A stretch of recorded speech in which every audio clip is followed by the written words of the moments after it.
G'day guys, and welcome to another YouTube lesson. Today we're taking a look at the business function of marketing. It's one of our 4 key business functions, and we're looking at the subtopic of influences of marketing. So I need you to understand the dot point we'll look at today, which is ethical influences on marketing, but also understand how it's an influence, how it's an impact on the business, how it has an impact on marketing in general. So the syllabus dot point we'll be addressing looks at ethical, truth, accuracy, and good taste in advertising. Also products that may damage health. We'll be looking at engaging in fair competition and also the concept of sugging. All of these are ethical concepts and they're all ethical impacts, influences on marketing. All right, what's an influence? An influence is something that has an impact, be it positive or negative, on the business. In relation to marketing, there are legal influences, which we're not addressing now, but we looked at last lesson. But there are also ethical influences, and they're just as powerful an impact on the marketing team. Some of the ethical influences include truth, accuracy, and good taste in advertising. As we mentioned before, products that may damage health, engaging in fair competition, and sugging. All right, firstly, truth, accuracy, and good taste in advertising. You need to understand, firstly, what that means by truth. What's accuracy? What are we referring to by good taste in advertising? And then also be able to explain how it has an impact and influence on marketing. So, truth, accuracy, and good taste in advertising.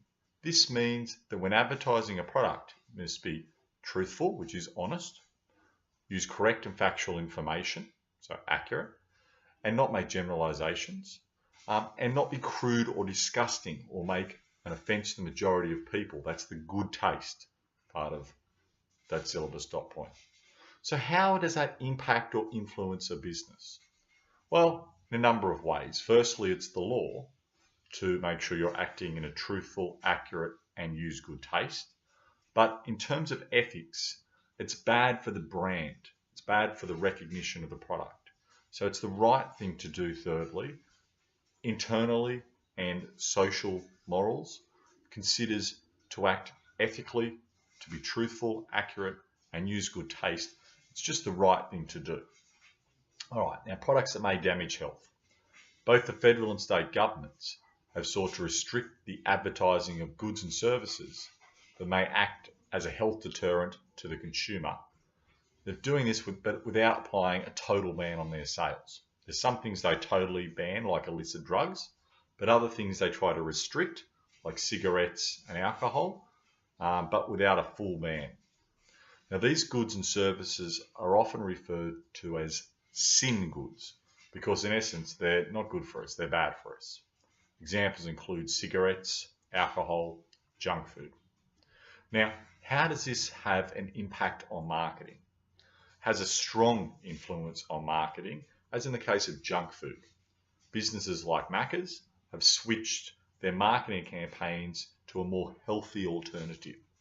They've done this because it's ethically the right thing to do, but also they do it from a marketing standpoint because it differentiates them from their rivals, gives them a competitive advantage because it looks good. So when we talk about these sin goods, these sin products, it impacts on marketing because businesses like Macca's can see the benefit in providing healthy alternatives, not just because it's nice, but because it's marketable. It can sell more of their products. Now, the next thing under the ethics and ethical influences of marketing is engaging in fair competition. Businesses are forced by the law and also by ethics to engage in fair competition. A business is not allowed to price collude, which is like petrol companies getting together and setting a standard price for the consumer that is higher than the market rate. Businesses are also not allowed to use their massive size to squeeze out smaller competitors. It's illegal, but it's also considered to be unethical. How does this impact on a business? Well, in two ways. Firstly, because it's illegal to act in this way, so it's a forced influence. But what we're looking at today is the ethical influence on a business. If businesses don't follow this ethical influence, then if their competitors do, it looks bad for that business. And customers in the long term are likely to go with their competitors. So they're urged to do so. Sugging. What's this?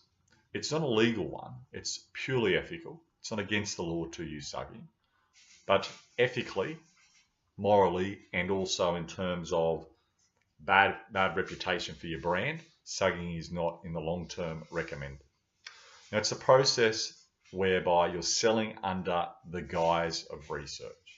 I'll say that again. Sugging is the process whereby you're selling under the guise of research, hence the sugging.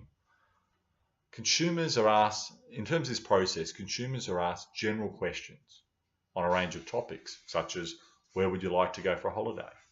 Or would you like to be a billionaire in 2 years?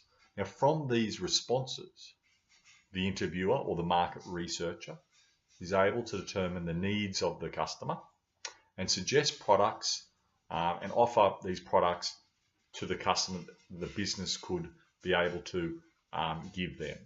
So in essence, they're finding out what the customer wants by pretending to do some market research and then using that information to sell products and goods and services to the customer.